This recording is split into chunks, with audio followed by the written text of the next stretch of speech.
stood at the center of India's story. Not just reporting change, shaping it, asking the questions that mattered. From vision to clarity. A voice that became a force.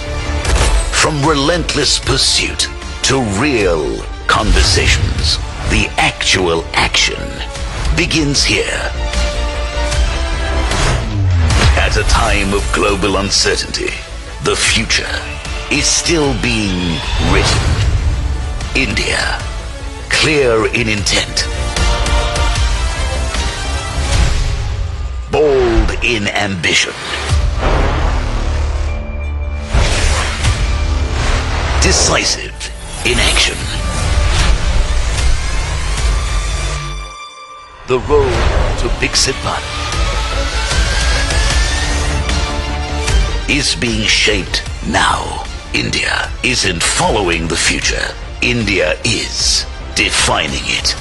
Ladies and gentlemen, welcome to the nation's most definitive platform, where ideas become decisions, where conversations drive outcomes. As India rises towards 100, defining the roadmap from vision to reality.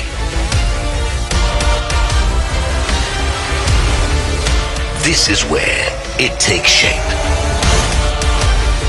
Welcome to the Times Now Summit, celebrating Times Now at 20, shaping India at 100.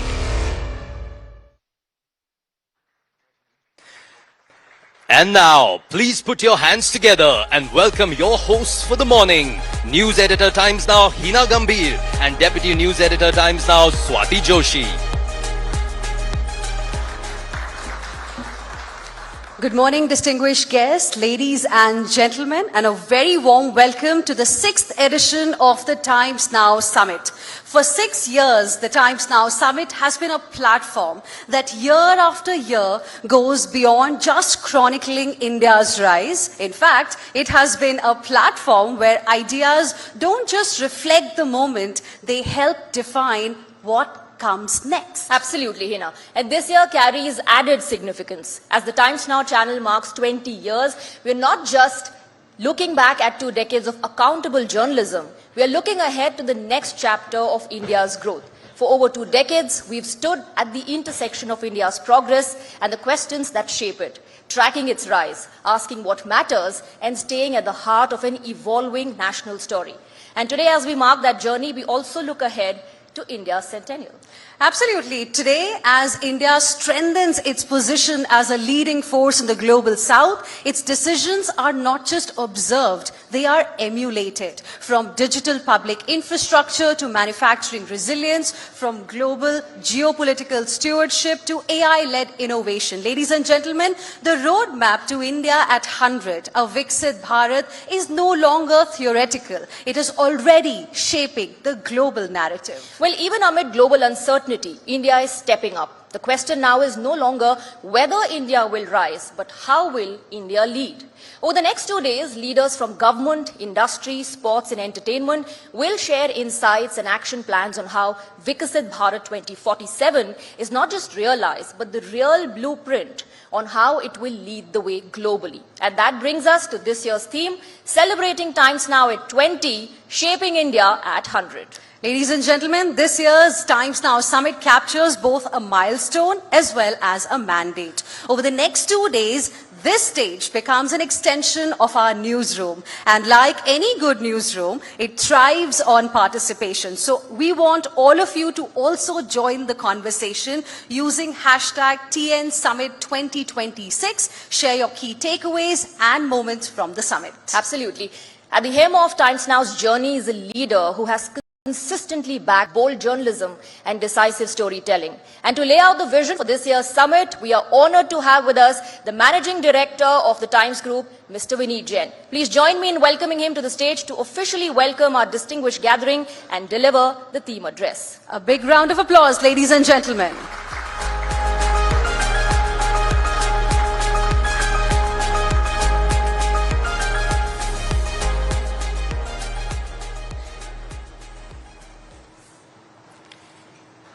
Honorable Minister Shri Kiran Rijiju, distinguished guests, ladies and gentlemen, it is my privilege to welcome you to the Times Now Summit, a forum where ideas are tested, assumptions are challenged, and the future is shaped with intent. This year, the summit carries a larger meaning. Yes, we mark 20 years of Times Now. But this gathering is not about a legacy built. It is about a century in the making. It is about shaping India at 100. Milestones matter, but nations are not transformed by anniversaries. They are transformed by ambition, by clarity, by the courage to think beyond the immediate. India stands today at one of those defining moments in history. A moment when economic momentum, demographic energy, digital capabilities, and geopolitical relevance have converged. A nation once seen as full of promise is now increasingly seen as central to the future of the world.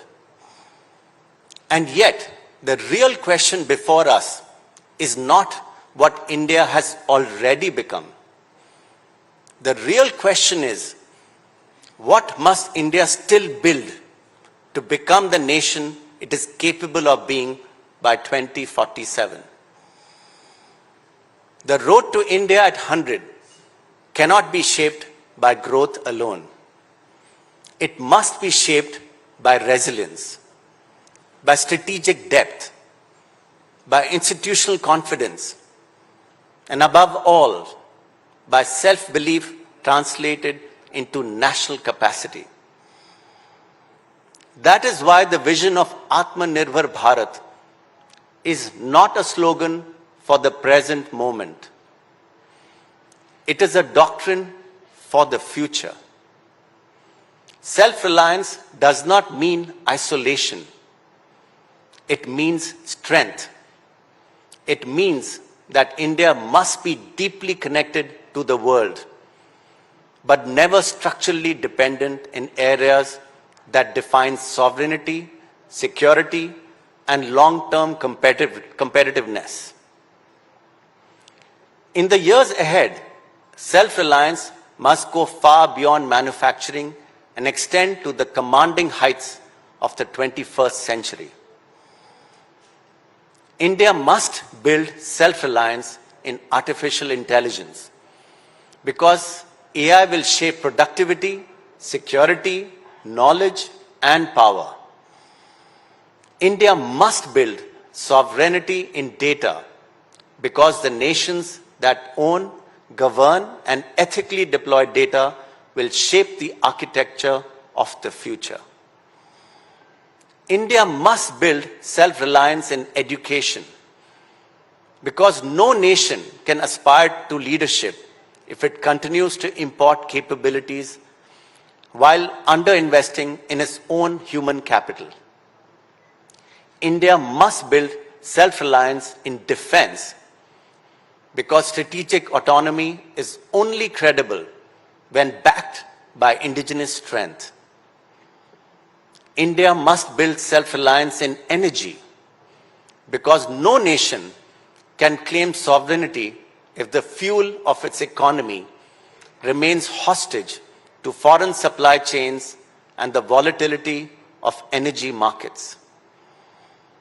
India must build self-reliance in critical minerals because the green transition, technology revolution, and high-tech defense capabilities will be won or lost on access to the materials that power them.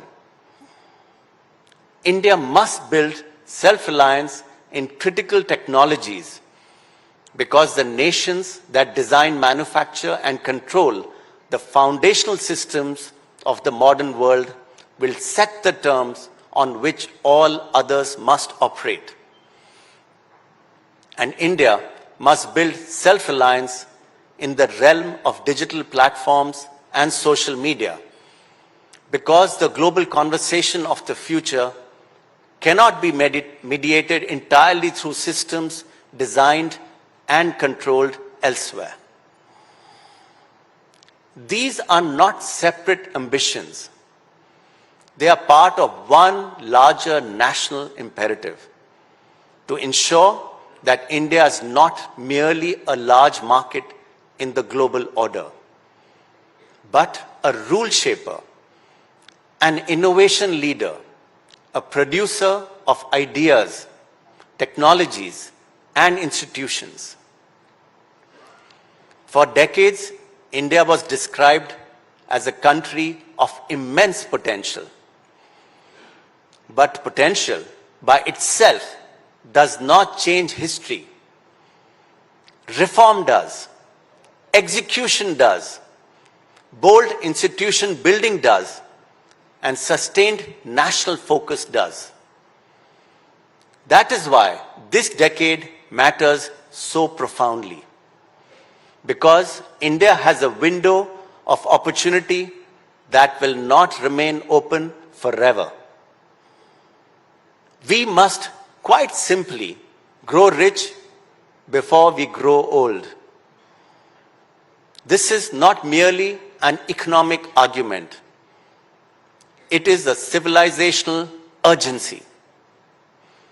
India must use its demographic advantage while it still has it to create wealth, to expand jobs, to deepen skills, to raise productivity, and to build social systems strong enough to support future generations.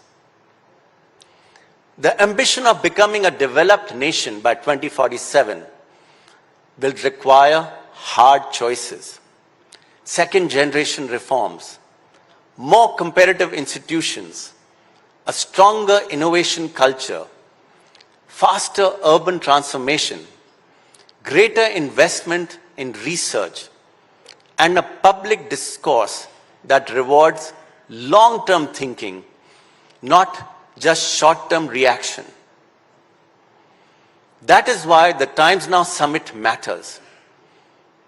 Because shaping India at 100 is not the responsibility of only the government or the industry or citizens alone. It is a shared national project. The role of a platform like Times Now, therefore, must also evolve with the times. Not only to report where India stands, but to ask where India must go next. Not only to question power, but to elevate the quality of national purpose. And may I say, not merely to echo words, but to provide solutions and make this into a collective and collaborative national mission. As we open this summit today, this is the spirit in which we gather. Not simply to celebrate past achievements, but to address responsibilities that will shape India's future. Not just to acknowledge how far India has come, but to define how far India must still go. Ladies and gentlemen, welcome again to the Times Now Summit, as we turn our attention to the defining question of our age. How do we shape India at 100? Thank you.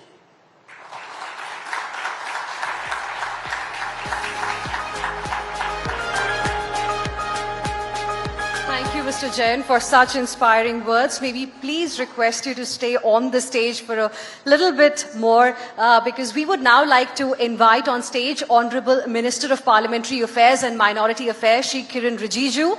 We would like to request Mr. Jain to welcome Sir with our little token of appreciation. A big round of applause, ladies and gentlemen.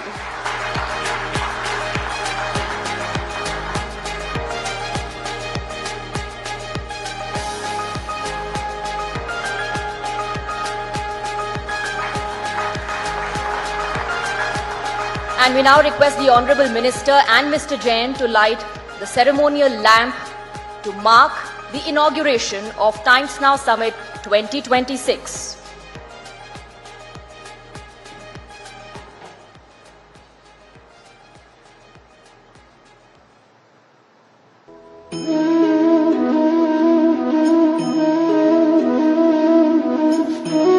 Starting anything good by lighting a lamp is a part of our tradition, Swati, and that's what we are seeing happening. And with this, of course, Times Now Summit 2026 is going to kickstart. Well, along with that, in Maharashtra, we say Ganpati Bappa Moria.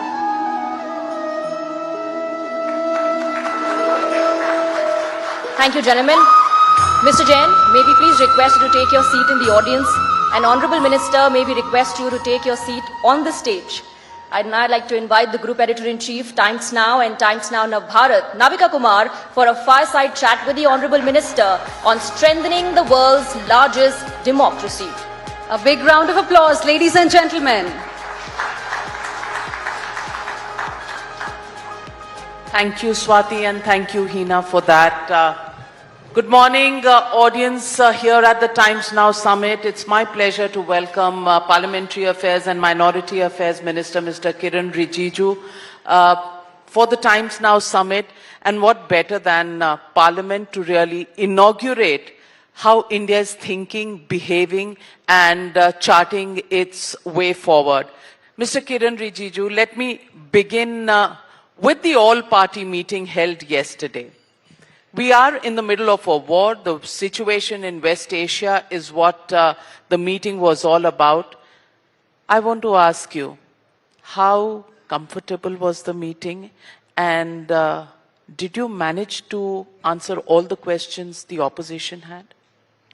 Well, good morning, and first of all, I would like to congratulate the entire Times Now family led by Vinit Jain and the entire very robust team on completion of 20 years of huge journey of the Times Now. Thank you very much, sir. Well, in parliamentary democracy, meeting of different minds is very critical. And in our parliamentary democracy, we have considerable political parties with different political ideology and agendas.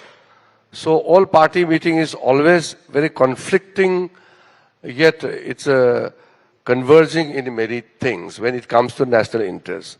I must tell you honestly, the all party meeting was very satisfying for me personally, because what we hear outside in the Parliament House or in the streets, wherever we hear from political leaders, it's always critical of each other. But the all-party meeting, especially which we had called, we convened a meeting yesterday, all the opposition parties had a reasonable queries and concerns, and I feel that government had adequately addressed those points raised by the opposition leaders, and also they were satisfied. So at the end of the day, I had given a brief statement also that it seems that all the leaders were satisfied, because at the end of the meeting, it was a long marathon meeting, at the end of the meeting, they said the entire opposition party will stand with the government in the critical juncture when there is a war in very close neighborhood in the Middle East, is not very far away, and also the war has a direct impact on the lives of so many Indians and also on our economy. So I can say that the meeting was quite productive, and personally I'm satisfied. Mr. Rijiju, you say you're satisfied, but there were parties that did not attend, like the Trinamool Congress, the leader of opposition from both the Lok Sabha and Rajya Sabha were not present. Many of them said that so far there have been statements from the government, but no debate and discussion in Parliament. And the reason some of the parties didn't attend the all-party meeting is because they don't want to express their concerns in a closed conference room, but they want to make their point heard on the floor of the House. What were the reservations of the government in holding a discussion in Parliament for the country to see? No, there was no reservation as such because Prime Minister has already given the statement on the floor of both the houses. And this is a budget session. And during budget discussion and during the finance bill also, most of the opposition leaders, if you have heard them speaking, they raised this issue of LPG, petroleum products, fertilizers, and the impact of the West Asia crisis. These are thoroughly being raised by the opposition parties, and to converge all this concern, we called all-party meeting. I had personally sent messages, talked to them, and the leader of opposition in Rajya Sabha, Mr. Mallikarjun Kharge, he was scheduled to address some meeting in Kerala, he told me, but he has nominated Mukul Wasnik, who was a minister and senior member of the Congress party.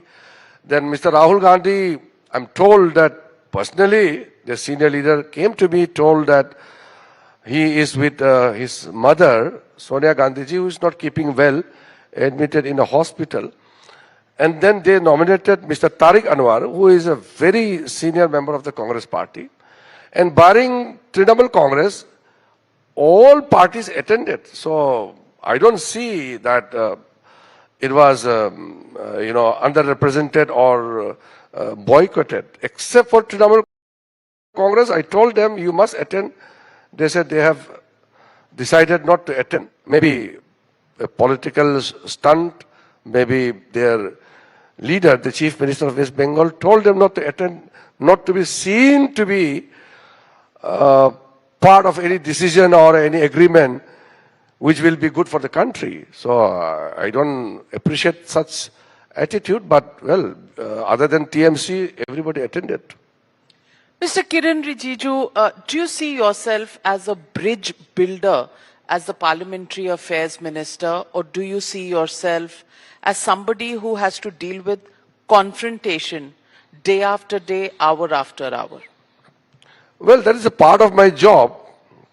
I have learned from my predecessors also, especially from my party, from late Pramod Mahajanji, late Sushma Swarajji, or more recently Venkaiah Naiduji, who were Parliamentary Affairs Minister from our party. We have always reached out to the opposition parties. We believe in collective responsibility. From the day one, when I was given the charge of parliamentary affairs, the first thing I did was to pay a visit to the leader of opposition's residence. And from the very beginning, we started on a very positive note. There was not a single occasion where I failed to reach out to them. Now, it is up to them. I can't just drag them to a negotiating table, but I've always reached out to them. And I must honestly admit that outside parliamentary, whatever confrontation which happens, they were quite receptive. And our discussions are quite okay, except when we don't agree on certain points. But which are many. Yes, because they choose to disagree on many. But that's the right of the opposition. You did the same when you were in opposition. Why grudge them that now? There is a difference. We said opposition can do many things through various instruments which we have in a parliamentary democracy. You can raise your voice, you can shout slogans, you can use various rules, but we never went to the extent of the disruption which the present opposition parties are doing it. However, I always make it sure that in the very difficult situation also, we don't break the bridge. We always have a bridge to cross over to each other and have our point of views. I want to ask you, have you been able to change Mr. Rahul Gandhi's mind, who has been saying the Prime Minister is compromised, Narendra surrender, and who has said that his foreign policy is his personal policy, not the policy of the country. Have you been able to change his mind? I think I cannot change leader of opposition Rahul Gandhi's mind because he is running with an agenda and he is guided by his set of people who are non-governmental organizations who are influencing his conduct. So those people who are guiding him do not understand the etiquettes of the parliament and the constitution. So since they have a priority in their mind to ensure that Mr. Rahul Gandhi carries out his conduct in certain manner, which will create disruptions, which will create chaos, which will maybe get around like-minded people, the section of people in the society. So whatever the country has achieved, he is targeting that. Whatever is a strong point of Prime Minister Narendra Modi, he is exactly telling opposite of that. Prime Minister Narendra Modi is the most decisive leader India has ever seen. And he is trying to demolish that by saying Prime Minister is weak or compromise, all this very light word like surrender and all. Then Prime Minister has reached out to the people who are at the lowest strata of the society. Then he is saying that Prime Minister is not caring the poor people. Then Prime Minister has done maximum for the scheduled castes, scheduled tribes, OBCs, and he is saying that he is standing for this section of the society. Then Prime Minister is occupying a stature which no other Indian leader in the past have occupied, with a global voice, one of the senior most elected leader in the world today, who is highly respected across the globe. And that is where Rahul Gandhi is saying exactly the opposite to that. So slowly he's losing his own credibility. When you speak things which are not true, you can only get applause from your echo chamber, but people won't accept it. So in our country, I feel that there is a good numbers of opposition parties with the support from large numbers of people in the society. They will always applaud anybody whoever speaks against the government. So it is not that Rahul Gandhi is getting support from some section of the society. Anybody who would speak against the government will always get the support of the section of society. That is what democracy is all about. So I feel that instead of Rahul Gandhi, if somebody else who is more effective in performing as a leader of opposition, that would have been better for the nation. Because the opposition leader is expected to be more mature. With Rahul Gandhi is not mature. You've already openly expressed your desire that Priyanka Gandhi would have been probably better as a leader of opposition. Do you want to make that decision for them? And why do you say so? That is a comparative statement, very limited to who would replace Rahul Gandhi better amongst the family. Congress is a family party. I know very well nobody else can replace Rahul Gandhi other than his sister. So it was a comparison between brother and sister. I'm not saying anybody else.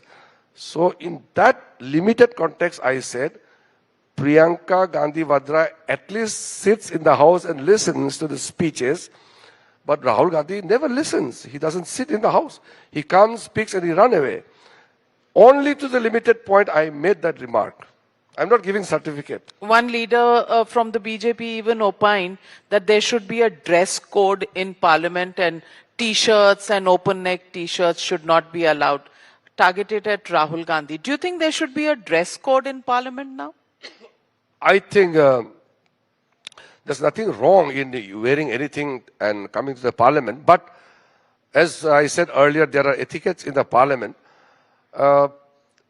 He has a problem in understanding the basic rules. He doesn't follow the rules and etiquettes, which also is included. When you are leader of opposition, you have to conduct in a certain manner. Maybe decent dressing is also part of it.